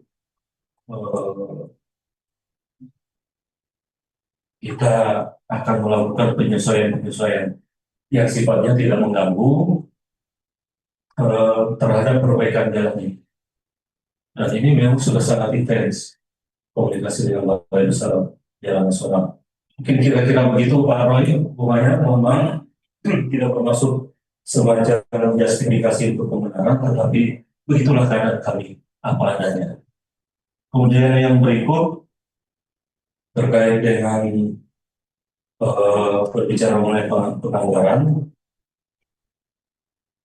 Di awal tadi sudah disebutkan bahwa ada mandatory spending untuk pendidikan 10%, untuk belanja pegawai 30% dan sebagainya. Dan puji syukur sampai hari ini itu dari sisi angka-angka persen itu hanya saja dalam berjalannya waktu untuk APBD 2025 sesuai mekanisme sudah dievaluasi di provinsi dan disetujui. Nah, berjalannya beberapa waktu terdapat kekurangan pemenuhan belanja wajib tadi, khususnya di bidang pendidikan. Sehingga pemerintah Kabupaten Kutai Barat sesuai petunjuk kemudian melakukan pergeseran. Nah, sebelum berlanjut ke arah itu, ini ada pertanyaan mungkin sekaligus harapan dari kami. Mohon kira-kira idealnya karena ini semua sudah berbasiskan aplikasi, idealnya memang di aplikasi ada suatu fitur atau tools yang bisa di-develop sedemikian rupa bila mana program kegiatan atau subkegiatan yang tidak memenuhi kriteria bahwa itu adalah belanja mandatory spending untuk bidang pendidikan, dia menolak secara otomatis. Idealnya seperti itu. Dan harapan kami ketika sudah disetujui melalui mekanisme evaluasi di provinsi, ya berikut-berikutnya tidak ada kendala yang signifikan, karena nanti akan menyebabkan pergeseran lagi. Nah, di momen hari ini kami betul-betul memohon kepada Pak Roy, kepada Ibu Maya, bahwa hal-hal yang demikian ini bisa kita hindari untuk terjadi ke depan, sehingga proses penganggaran sampai ke pelaksanaannya dapat berjalan dengan lancar. Karena jujur aja di OPD ini kalau sudah ada pergeseran ini bisa menjadi alasan mereka untuk katakanlah mengalami perlambatan realisasi keuangan. Ini Pak Roy, dengan segala kerendahan hati kami mohon bimbingan dan petunjuk. Kira-kira ada tidak fitur yang secara otomatis oh ini sudah terpenuhi 20%. Kemudian secara otomatis juga kalau belum terpenuhi dia ada notarisnya atau notisnya lah. Kemudian saya tidak terlalu paham maksud tagging menandai segala macam ini. Saya lihat itu sepertinya prosesnya masih manual. Sehingga ketika dia masih manual, ada kemungkinan intervensi dari si subjek yang melakukan apa namanya taggingan itu eh, bisa mengakibatkan perbedaan-perbedaan. Jadi supaya belanja-belanja wajib tadi terpenuhi, itu kira-kira dari kami. Lebih kurangnya saya mohon maaf Pak, maksud hati menyampaikan dengan baik, tapi mungkin pada saat menyampaikan ada salah kata yang terucapkan. Sekali lagi saya mohon. Terima kasih. Saya kembalikan ke moderator. Baik, terima kasih Pak Asisten untuk pertanyaan. Mungkin bisa langsung dijawab oleh Pak Roy dan Ibu Mei. Silakan. Terima kasih Bu Moderator, Pak Asisten izin, Bapak Ibu sekalian. Ya, izin Pak Asisten. Saya sepakat dengan Pak Asisten ya. Mungkin ke depan kita butuh penyesuaian-penyesuaian di tataran regulasi, bahkan untuk Kutai Barat sendiri. Sebenarnya tadinya saya pengen mengusulkan Pak Asisten untuk perubahan RPJMD. Karena khusus untuk jalan yang kewenangan pemerintah pusat ini masukkan dalam RPJMD itu, Pak Asisten. Tahun 2026, ini cerita jalan ini Pak, kita berbagi cerita. Sebenarnya di tahun 2026 belanja infrastruktur pemerintah daerah itu nol, Pak. Jadi belanja DAU, SG infrastruktur itu nol. Dengan kata lain teman-teman di Dinas PU itu sebenarnya tidak ada anggaran selain anggaran untuk operasional kantor gitu ya Pak. Kalau tadi di paparan Bu Maya 49% ternyata belanja infrastruktur di Kutai Barat terpenuhi, berarti itu kan sebenarnya pakai uangnya Kabupaten Kutai Barat tuh, bukan DAU SG gitu ya Pak ya. Nah izin. Memang Undang-Undang 1 2022 mengatakan pada kita bahwa dana alokasi umum itu diberikan untuk menutupi celah fiskal belanja pemerintah daerah di bidang pelayanan. Supaya memang disebut celah fiskal, jadi kecil. Even DAU SG apa saja Pak, entah itu pendidikan, entah itu infrastruktur, lalu sebelumnya juga ada yang untuk kelurahan, untuk P3K dan sebagainya. Itu basis hitungannya sebenarnya real Pak, real. Misalnya untuk infrastruktur jalan, gitu ya Pak Asisten izin, kita akan tahu ada berapa persen kondisi jalan mantap di Kutai Barat, ada berapa persen kondisi jalan yang tidak mantap dan sebagainya. Dan dengan dasar-dasar real perhitungan numerik itu, pemerintah pusat memberikan rincian DAU SG infrastruktur Kutai Barat gitu. Event yang di 2026 tidak ada ya Pak. Jadi dalam konteks itu sebenarnya pemetaan belanja yang berkaitan dengan kewenangan itu masih Pak, masih tetap kita pertahankan rohnya. Walaupun roh Undang-Undang 23 dengan Undang-Undang 1 itu agak berbeda, Pak. Agak berbeda. Ya, dari sisi belanja. Nah, kewenangan Pak Asisten izin. Undang-Undang 23 2014 itu dibuka dengan bab kewenangan. Artinya betapa pentingnya kewenangan itu untuk melihat hubungan antara pemerintah dan pemerintah daerah. Karena memang Undang-Undang Dasar 45 mengatakan pada kita bahwa daerah itu tidak punya kewenangan, Pak. Undang-Undang Dasar 45. Di luar negara yang punya kewenangan justru desa. Konteks Undang-Undang Dasar 45, Pak. Daerah provinsi dan kabupaten tidak punya kewenangan. Jadi dari mana datangnya kewenangan itu? Undang-Undang Dasar 45 bilang kewenangan itu datangnya dari negara.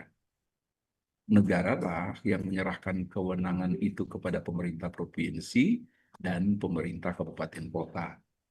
Di mana penyerahannya? Di Undang-Undang 23, Pak, izin. Dan di lampiran Undang-Undang 23 itu sudah jelas mana kewenangan negara, mana kewenangan provinsi, mana kewenangan pemerintah kabupaten kota. Izin, pas. Jadi walaupun desainnya dideskripsikan pas, ini kalau jalan ini memang kebutuhan real Kabupaten Kutai Barat, membantu masyarakat secara nyata, mengangkut hasil bumi dari desa menuju ibu kota, memberi akses untuk layanan kesehatan biar cepat, aman, kita mengurangi risiko kalau orang yang membutuhkan layanan kesehatan ternyata bisa, mohon maaf, mengalami sesuatu yang lebih buruk selama proses itu. Iya Pak, ya itu real, Jin ya Pak ya. Tetapi kita tidak pernah bisa keluar dari daftar rincian kewenangan di lampiran Undang-Undang 23. Kecuali lampiran itu dirubah. Memang Undang-Undang 23 memberikan pada kita, Pak, yang tadi saya sampaikan buat Pak Kaban, Bu Ses tadi, Pak Sigit. Ada kewenangan pemerintah provinsi yang kalau memang dikerjakan oleh pemerintah kabupaten kota harus diserahkan dulu, Pak. Dia harus diserahkan menjadi kewenangan kabupaten kota. Kalau memang pemerintah pusat tidak sanggup untuk mengerjakan kewenangan jalan nasional di Kabupaten Kutai Barat, secara regulatif pemerintah pusat harus menyerahkan itu menjadi kewenangan Kabupaten Kutai Barat supaya dia clear. Oh ya, ini bukan kewenangan, bukan jalan nasional, dia menjadi jalan kabupaten. Jadi harus memang tadi Pas bilang sudah melalui banyak proses fasilitasi ya Pak ya, udah menyurat mungkin udah ini, tapi saya izin Pak, saya tetap mengendorse Pak Asisten, Pak Sekda, Bapak Ibu sekalian, ya harus duduk dulu Pak, harus duduk karena ini ceritanya panjang Pak, bercerita tentang aset gitu ya Pak ya, bercerita tentang dasar, bercerita tentang program. Saya mendorong proses fasilitasi itu terus berlanjut Pak.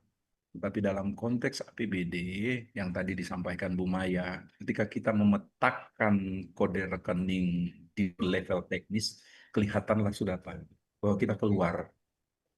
Itu ya pertanyaan teman-teman tadi ini, mau jadi belanja modal kah di perangkat daerah, atau dia menjadi belanja barang jasa yang diserahkan kepada masyarakat kah, atau menjadi belanja hibah. Sudah diterangkan Bu Maya tadi Pak izin, bahwa kalau di luar konteks pemerintah Kabupaten Kutai Barat, mestinya dia menjadi belanja hibah, gitu ya Pak ya.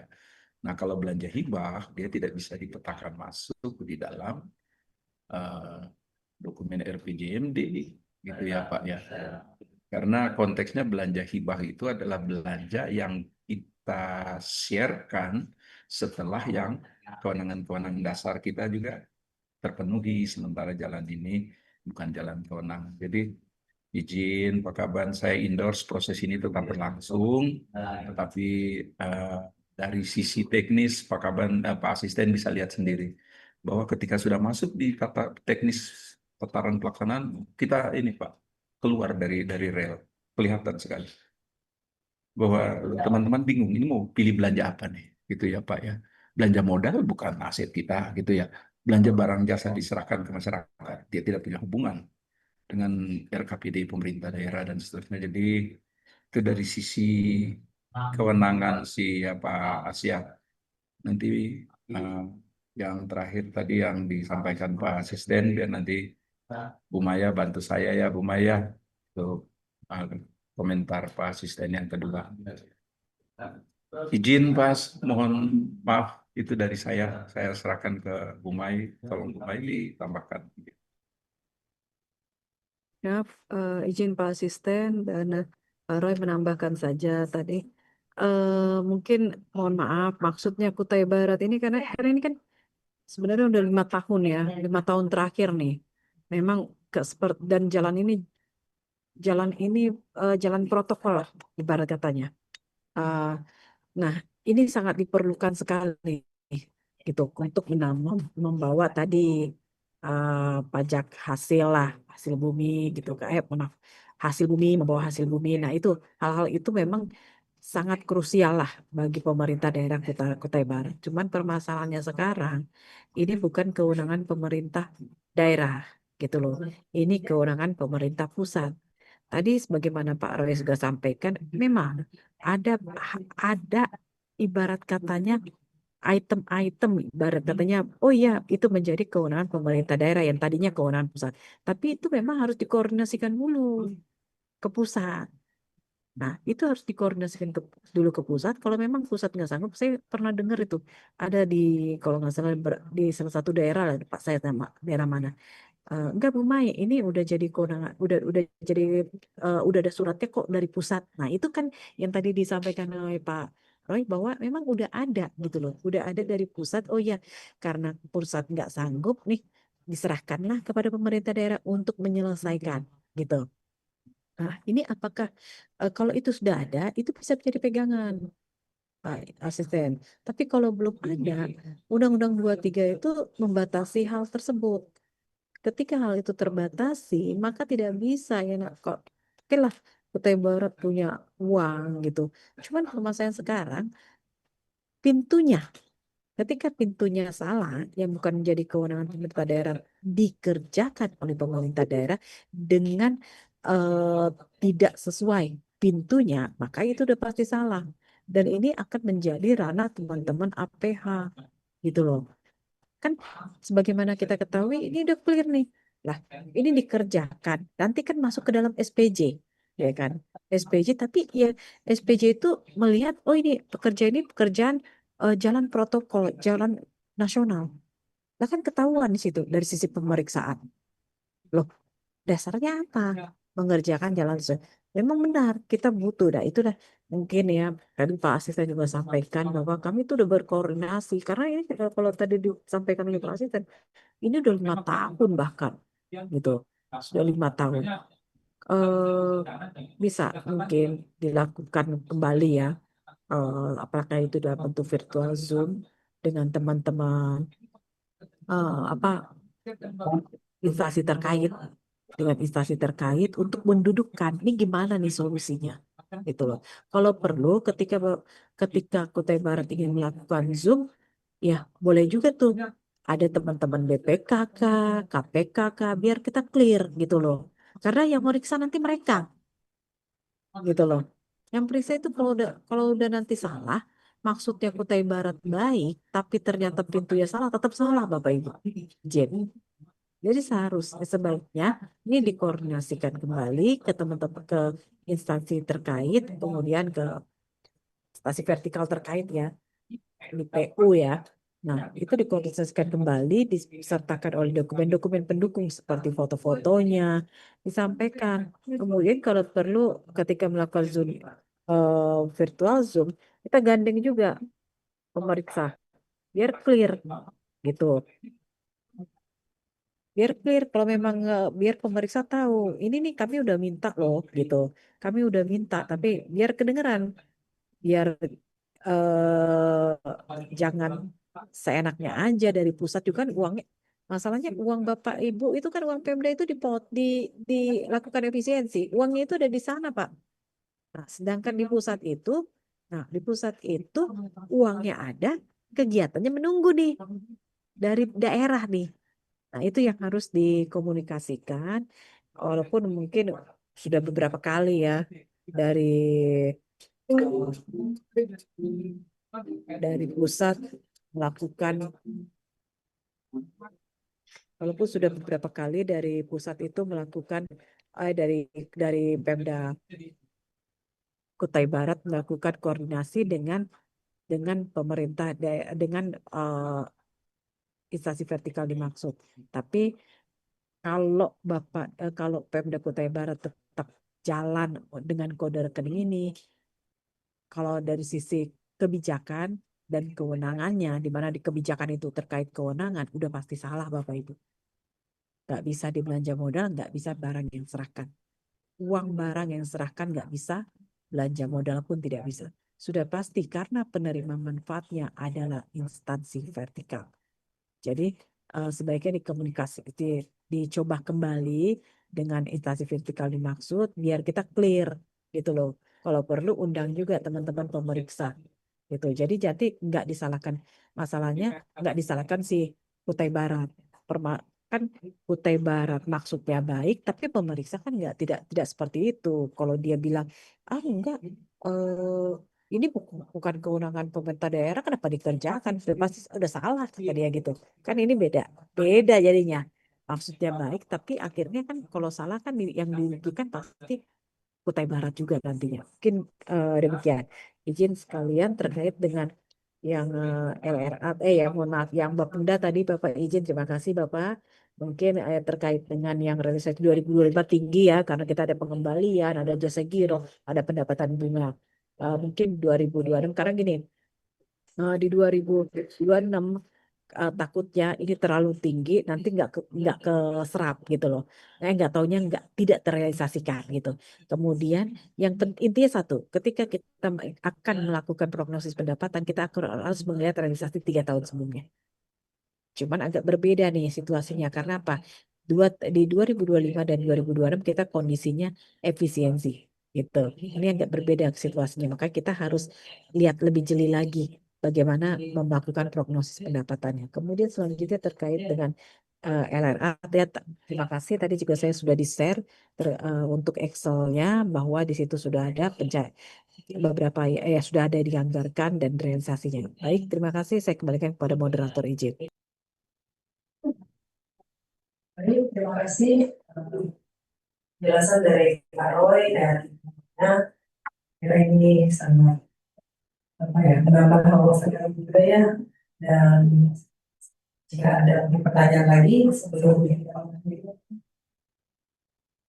silakan.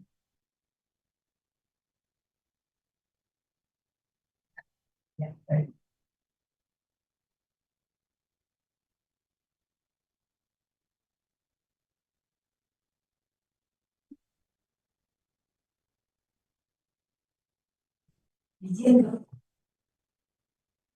Izin Pak Roy.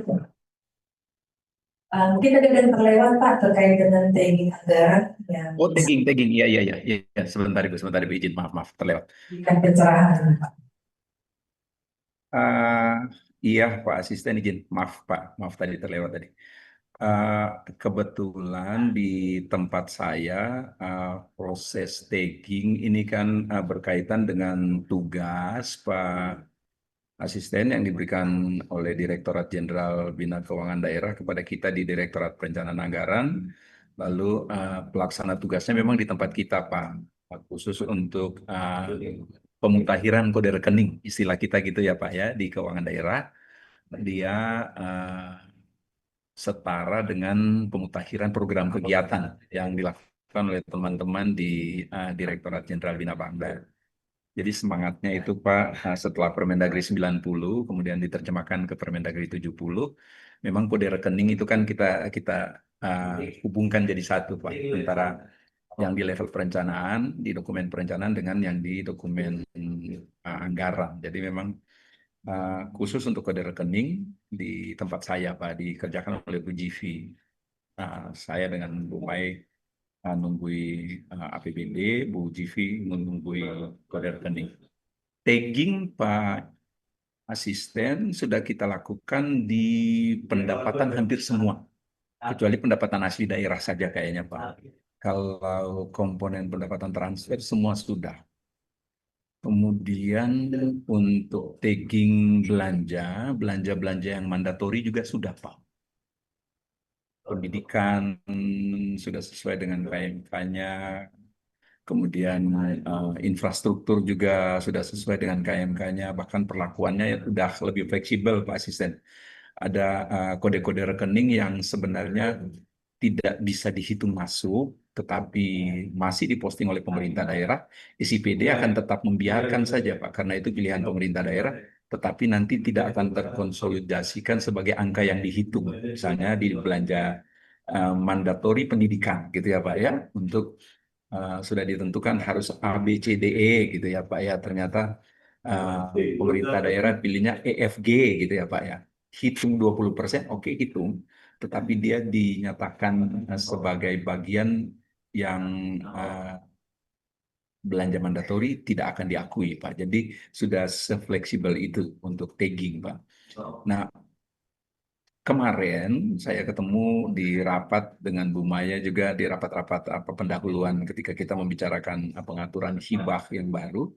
Ada Kapus Datin Kementerian Dalam Negeri, Pak Andra, dulu mantan direktur kami, Pak PLT Direktur.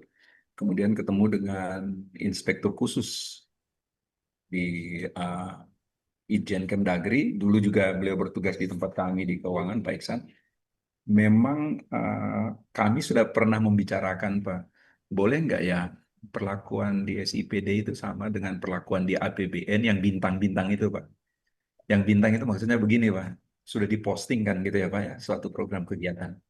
Tetapi ternyata kepala daerah atau kepala badan perencanaan pembangunan daerah atau kepala badan keuangan daerah atau mungkin Pak Asisten selaku bagian dari DAPD mengidentifikasikan, oh ini salah nih, di bintang, tidak boleh dilaksanakan.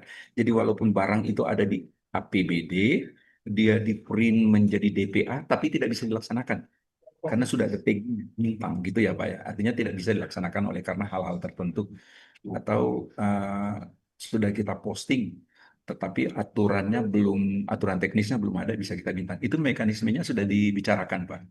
Ke depan mungkin istilah kita sih tagging, Pak. Kalau kita di lingkup pemerintah pusat namanya bintang. Itu memang jadi kebutuhan sebenarnya, Pak, di pemerintah daerah.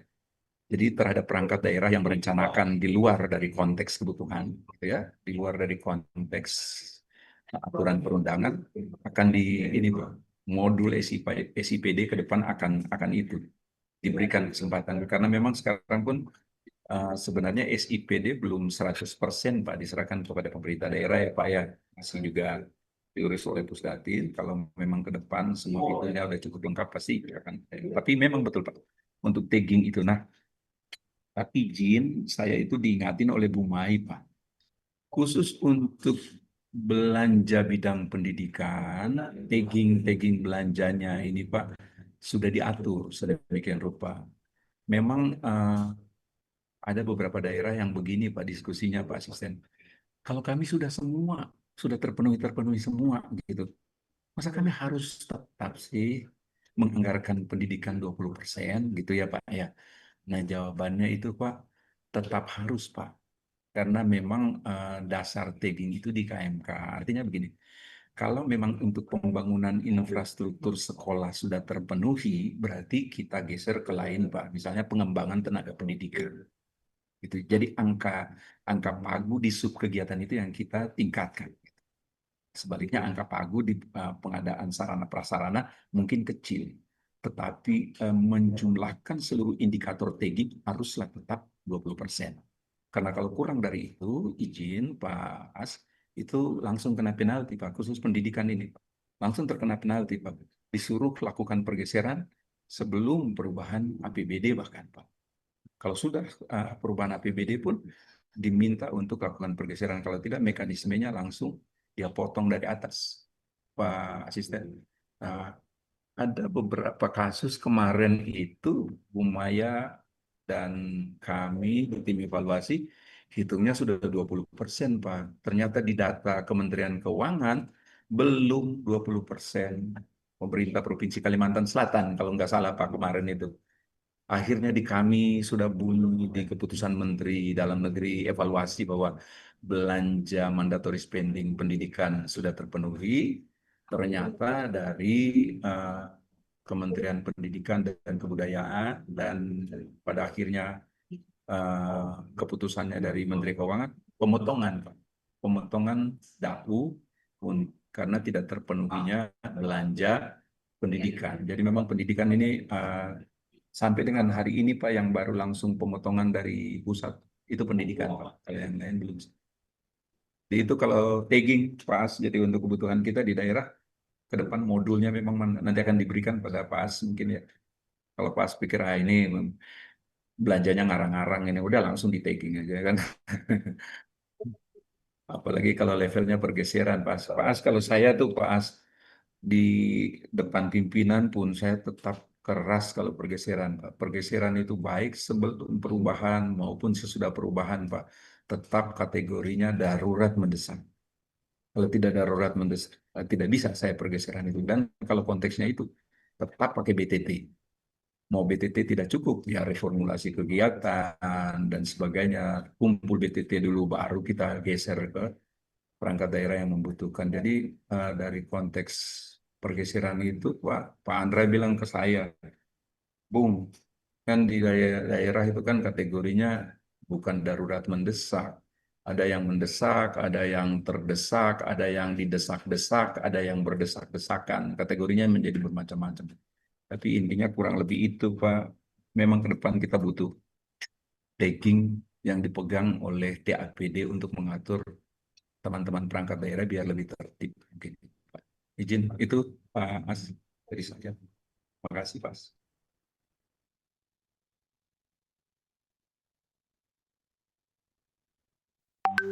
Baik, terima kasih atas penjelasan dari Pak Roy dan Bu Maya, luar biasa kuasa kita.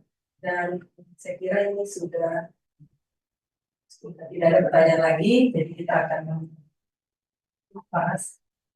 Bapak Ibu yang kami hormati, demikian seluruh rangkaian kegiatan grup diskusian untuk penyusunan keluarga PAS dan rancangan APBD tahun anggaran 2026 dan 2027 telah kita laksanakan. Kami akan pemerintah Kabupaten Kutai Barat menyampaikan apresiasi dan terima kasih yang sebesar-besarnya kepada Ibu Maya dan Pak Roy yang telah menjadi narasumber untuk kegiatan kita pada hari ini, juga kepada Pak Asisten yang sudah bersama kita dari pagi tadi sampai sore hari ini, serta seluruh peserta yang berpartisipasi aktif dalam kegiatan kita ini. Semoga hasil diskusi kita hari ini menjadi langkah strategis dalam mewujudkan APBD yang sehat, efektif, dan akuntabel, dan berpihak kepada masyarakat negara. Terima kasih atas perhatian dan kerjasama Bapak Ibu sekalian. Wassalamualaikum warahmatullahi wabarakatuh. Waalaikumsalam warahmatullahi wabarakatuh. Terima kasih, Pak Terima kasih. Asisten, Bu Terima kasih Sekbang. Pak Asisten.